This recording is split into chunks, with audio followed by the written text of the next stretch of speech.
Queue న్యూస్లో పనిచేయటకు senior video editors కావాలను సంప్రదించవలసిన నెంబర్లు 8688926084. కాళేశ్వరం మార్పుల వెనుక ఎవరున్నారు? ముందుగా అనుకున్న కాళేశ్వరం డిజైన్లను ఎందుకు మార్చారు? ఇరిగేషన్ అధికారులు ప్రతిపాదించారా లేదా పైనుంచి ఒత్తిళ్లా? ఉన్నతాధికారులపై జ్యుడిషియల్ కమిషన్ ప్రశ్నల వర్షం. తుమ్మిడిహట్టి వద్ద నీళ్లున్న మేడిగడ్డకు ఎందుకు తరలించారు? ఫండ్స్ సేకరణ ఏజెన్సీల ఎంపికలు ఎలాంటి ప్రాసెస్ అనుసరించారు? ఇన్ టైంలో పూర్తయిన అంచనాలు ఎందుకు పెంచాల్సి వచ్చింది? కమిషన్ ముందు మాజీ సీఎస్ సోమేష్ కుమార్ హాజరు. ఆర్థిక కార్యదర్శి రామకృష్ణారావు, రజత్ కుమార్, వికాస్ రాజ్, స్మితా సబర్వాల్ కూడా ఆన్లైన్ లో అటెండ్ అయిన ఎస్కే జోషి. కాళేశ్వరం మార్పులు వెనుక ఎవరున్నారు? మీరున్నారా? మరి మీ సుప్రీం ఉన్నది, బీఆర్ఎస్ సుప్రీం ఉన్నాడా? చెప్పుర్రి. చెప్తే ఇక్కడ మేము ఏంది, ఎందుకనంటే పైసలు అడ్డగోలుగా పెట్టి ఇప్పుడు తక్కువ ఖర్చుతోనే అయ్యేటట్టు చూస్తారు ఎవరన్నా. తుమ్మిడిహట్టి దగ్గర నీళ్లున్న తర్వాత ఆడగట్టాల్సింది ఎందుకు అక్కడికి తీసుకుపోయి మళ్ళీ అడిగింది తీసుకుపోయి ఇట్లా అన్యాయం ఎందుకు చేసిండు, నాశనం ఎందుకు చేసిండు అని చెప్పేసి వీళ్ళని పిలిచి అడిగినట్టు స్మితా సబర్వాల్ తర్వాత ఇక ఎందరు ఉన్నట్టు. కాళేశ్వరం ప్రాజెక్టుపై జ్యుడిషియల్ కమిషన్ విచారణ కీలక దశకు చేరింది.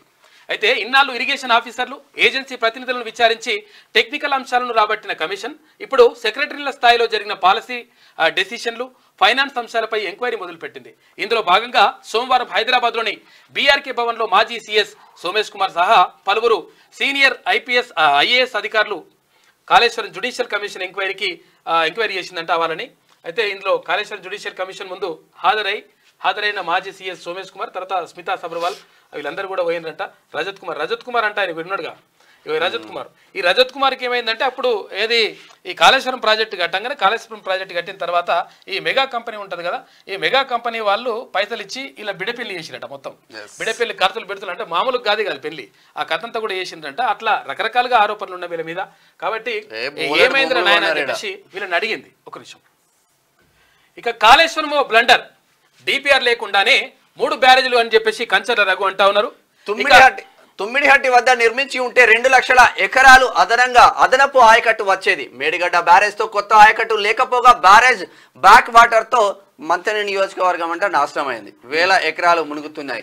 రూల్స్ కు విరుద్ధంగా నిర్మాణ సంస్థకు అదనపు చెల్లింపులు. ఫ్లడ్ లెవెల్ కన్నా తక్కువ ఎత్తులో పంప్ హౌస్లు కట్టారు. కమిషన్ ముందు ప్రజెంటేషన్ కంచర్ల రఘు చెప్తున్నారు. Good morning sir. Hello, good morning sir. Good morning sir. అది ఇప్పుడు కాళేశ్వరం బ్లండర్ అని చెప్పేసి అన్నారు. తర్వాత డిపిఆర్ లేకుండానే 3 బ్యారేజీలు ఎట్లా కడతారని చెప్పేసి మీరు అన్నట్టుగా వార్తలు కనిపిస్తున్నాయి. చెప్పండి సార్, ఏం జరిగింది అసలు? హలో చెప్పండి సార్. లైవ్ లో ఉన్నారు, చెప్పండి సార్. వాట్సాప్ అదే ఇది నిన్న కమిషన్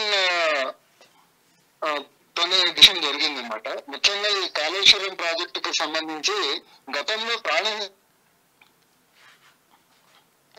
దగ్గర నుంచి మొత్తం నీళ్లను తీసుకోవాలనేసి అనుకున్నారు. ఇది ప్రాంత నది ఆదిలాబాద్ జిల్లాలో తుమ్మిడిహట్టి అనే ప్రాంతం నుంచి ఈ నీళ్లను ఎల్లంపల్లి దాకా తీసుకురావాలనేది మొదటి ప్రతిపాదన.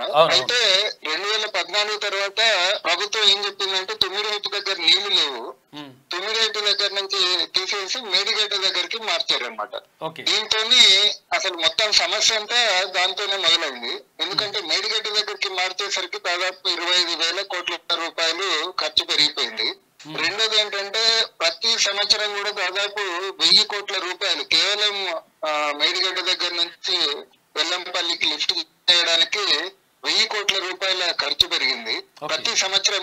ఇది కూడా రికరింగ్ ఎక్స్పెండిచర్. మూడోది ఏంటంటే మొత్తము ముంపు అసలు అదనపు ఆయకట్టు రాకపోగా వెల్లంపల్లి వరకు 1 ఎకరం ఆయకట్టు లేదు అదనంగా. మొత్తం 1000 ఎకరాల భూములు మునిగిపోయినాయి. సో ఎన్ని నష్టాలు జరిగినాయి. అసలు వాళ్ళు చెప్పిన కారణం ఏంటి? తుమ్మిడిహట్టి దగ్గర నీళ్లు లేవు, మేడిగడ్డ దగ్గర నీళ్లు ఉన్నాయని నిన్న కమిషన్ ముందు మొత్తం వివరాలతో సహా అందించడం జరిగింది. ఎందుకంటే మొత్తం నదంతా ఒకటే. తుమ్మిడిహట్టి దగ్గర ప్రాణహిత నది ఉంటది, దాని కిందికి వచ్చిన తర్వాత కూడా ఇదే ప్రాణహిత నీళ్ళే ఉంటాయి. ఈ మధ్యలో యాడ్ అయ్యేది అసలు ఏమీ లేవు, నీళ్లు అదనంగా యాడ్ అయ్యేవి లేవు. మరి తుమ్మిడిహట్టి దగ్గర నీళ్లు మేడిగడ్డ దగ్గర నుంచి ఎట్లొచ్చినాయి అనేసి ఎవరికి కూడా అర్థం కావట్లేదు. సిడబ్ల్యూసి చెప్పిందని వాళ్లను మిస్ఇంటర్ప్రిట్ చేసి మొత్తం ప్రాజెక్ట్ లొకేషన్ ని తుమ్మిడిహట్టి దగ్గర నుంచి మార్చడం జరిగింది. సో ఈ వివరాలన్నీ కూడా నిన్న కమిషన్ ముందు పెట్టాము. రెండోది ఏంటంటే ఈ కమిషన్ ఈ బ్యారేజీల మీద ఇది మేడిగడ్డ అన్నారం సుందిళ్ళ బ్యారేజీల్లో జరిగిన అవకతవకల గురించి ముఖ్యంగా ఇదేంటంటే డిపిఆర్ సబ్మిట్ చేసి ఆ డిపిఆర్ అనుమతి రాకముందే కేంద్ర ప్రభుత్వం నుంచి అనుమతి రాకముందే ఈ ప్రాజెక్టు మొదలు పెట్టడం జరిగింది. అసలు మొత్తం స్థలం ఎన్నికలో అంటే ఎక్కడ ఎంపిక చేశారో ఆ స్థలం కూడా సరిగ్గా లేదు. దాని వల్ల కూడా ప్రమాదం జరిగి ఉండే అవకాశం ఉందనేసి సెంట్రల్ వాటర్ కమిషన్ ఇప్పటికే చెప్పింది. అట్లనే ప్రాజెక్టు నిర్మాణంలో అసలు టెండర్ కండిషన్ అమలు చేయడంలో అసలు ఏంటంటే 100 కోట్ల రూపాయలు అక్రమంగా కాంట్రాక్టులకు చెల్లింపులు చేయడం జరిగింది. ఇవన్నీ ఆధారాలన్నీ కూడా నిన్న కమిషన్ కు అందజేశాం. సార్ ఇప్పుడు ఐఏఎస్ అధికారులు కూడా అడిగినరు, అడిగితే వాళ్ళు ఇప్పుడు మీరున్నారా లేకపోతే మీ పైన ఎవరైనా ఒత్తిడి ఉందా అని చెప్పేసి అడిగినరు, దానికి వాళ్ళు ఏమైనా తెలిసిందా సార్ ఏమైనా? అంటే వాళ్ళు ఏం చెప్పారనేది మన వివరాలు లేవండి. అది కమిషన్ లో 1-to-1 డిస్కషన్స్ జరుగుతున్నాయి అక్కడ. వాళ్ళు చెప్పిన విషయాలు బయటికి రాదు. Okay okay, thank you sir, thank you. ఇది కంచర్ల రఘు సార్ చెప్తున్నటువంటి మాట. మొత్తం మీద ఇక్కడ కాళేశ్వరం బ్లండర్ అసలు యాక్చువల్గా డిపిఆర్ లేకుండానే, అంటే అసలు యాక్చువల్గా డిజైన్ ప్రాజెక్టు ఇక్కడ రిపోర్ట్ లేకుండానే ఉట్టిగానే ఇక్కడ ఇప్పుడు ఒక ప్లాన్ ప్రభుత్వం అనుమతి లేదు, ఏది లేదు. ఏదైనా చిన్న ఇల్లు కట్టాలనుకుంటేనే ఒక ప్లాన్ ఉంటుంది, దానికి డిజైన్ ఉంటుంది, దానికి వేసుకుంటాం మనం ఏడ కట్టాలి, ఎంత కట్టాలి, ఎన్ని గదాలలో కట్టుకోవాలి, తర్వాత ఎక్కడ బాత్రూమ్ ఉండాలి, ఎక్కడ కిచెన్ ఉండాలి, ఎక్కడ అదేది బెడ్రూమ్ ఉండాలి, ఇక ఎక్కడ హాల్ ఉండాలి, ఎక్కడ టీవీ పెట్టాలి, ఇవన్నీ కూడా మనం ప్లాన్ చేసుకుంటాం. అంత పెద్ద ప్రాజెక్టు లక్షల కోట్ల రూపాయలు పెట్టి కట్టేటువంటి ప్రాజెక్టుకి సంబంధించి కనీసం ఈ డిపిఆర్ లేకుండానే ఇక ఈ 3 బ్యారేజీలు కట్టేసిండట కాక ఇచ్చింది. ఇదంతా కూడా మొత్తం ఇదంతా కథ అసలు ముచ్చటైంది. అయితే ఏమైంది ఇక్కడ తుమ్మిడిగట్టు దగ్గర కట్టాల్సినటువంటి అంటే పైన కట్టాలి సార్ ఎప్పుడైనా కానీ. ఇప్పుడు పైన కట్టినరు అనుకో, పైన ప్రాజెక్టు కడితే తర్వాత ఈజీగా కిందికి నీళ్ళు వస్తాయి.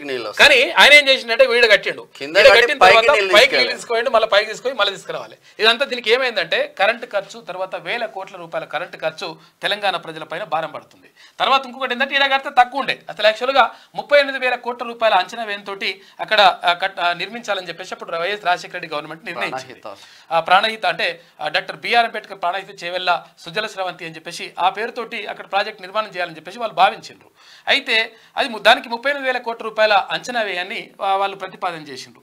ఆ తర్వాత ఏమైంది, దానికి సంబంధించి పనులు కూడా స్టార్ట్ చేసిండ్రు. తుమ్మిడిగట్టి వాళ్ళ దగ్గర కడితే పైనుంచి కిందికి వస్తుంది, అక్కడ ఆదిలాబాద్ కూడా సస్యశ్యామలం అవుతుంది, అక్కడ ఉన్నటువంటి ప్రాంతాలన్నీ కూడా మంచిగా అయితే అని చెప్పేసి వాళ్ళు భావించిండ్రు. దానికోసం ఏం చేసిండ్రు, కాలువలు తర్వాత కొన్ని అంటే కార్యక్రమాలు కూడా అంటే పనులు కూడా స్టార్ట్ చేసి అప్పటికే 11,000 నుంచి 12,000 కోట్ల రూపాయలు ఖర్చు పెట్టేసి కాలువలు అవన్నీ కూడా తవ్వించిండ్రు.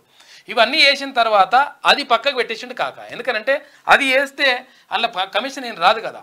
తర్వాత ఇప్పుడు అప్పటికి కొన్ని పనులు అయిపోయినాయి కాబట్టి అంత పైసలు రావని చెప్పేసి గడ కడతారు ఈడగాడు ఇట్లా అని చెప్పేసి కింది తీసుకుపోయి కట్టి మళ్ళీ మీదకి ఎత్తిపోసి మీద నుంచి మళ్ళీ కిందికి చీఫ్ ఇంజనీర్ అని చెప్పేసి ఇటువంటి ప్రాజెక్ట్ ఏడ కట్టలేదని అక్కడ దాంట్లో కూడా వేసిండ్రు. ఏది గూగుల్లో చూపించిండ్రు. తర్వాత ఇక్కడ ప్రపంచంలో అట్లా ఎటువంటి ప్రాజెక్ట్ లేదు, కాళేశ్వరం బీబీసీలా డాక్యుమెంట్ కూడా పైసలు ఇచ్చి చేయించిండ్రు, అది డిలీట్ చేశారు ఇప్పుడు ఈ మధ్యలో. అయితే కాళేశ్వరం అని పాటలు కూడా ఇవన్నీ లంగలంగ కథలని పడ్డారు. కాబట్టి ఇదంతా కూడా తెలంగాణ ప్రజల్ని, తెలంగాణ సమాజాన్ని గత ప్రభుత్వం మొత్తం కూడా ముంచింది. మొత్తం వాళ్ళ జేబులు నింపుకోవడానికి మనని ఇప్పుడు అప్పలపాలు చేసినటువంటి పరిస్థితి 100% ఉన్నది. రఘు సార్ మంచి ఎక్స్పర్ట్, మొత్తం మీద ఆయన కరెంట్ మీద ఎక్స్పర్ట్. తర్వాత ఇంకోటి ఏంటంటే వీటిపైన కూడా మంచి అవగాహన ఉన్నది ఆయనకు. ఇట్లా ఉంటే మీకు వార్తలు రాయడం, విశ్లేషణ చేయడం వచ్చా? అన్యాయాన్ని ప్రశ్నించడం తెలుసా? ఇంకెందుకు ఆలస్యం? క్యూ న్యూస్ మిమ్మల్ని ఆహ్వానిస్తుంది. క్యూ న్యూస్లో పనిచేయడానికి అనుభవం గల కంటెంట్ రైటర్స్ కావాలను సంప్రదించవలసిన నెంబర్లు 8688926084.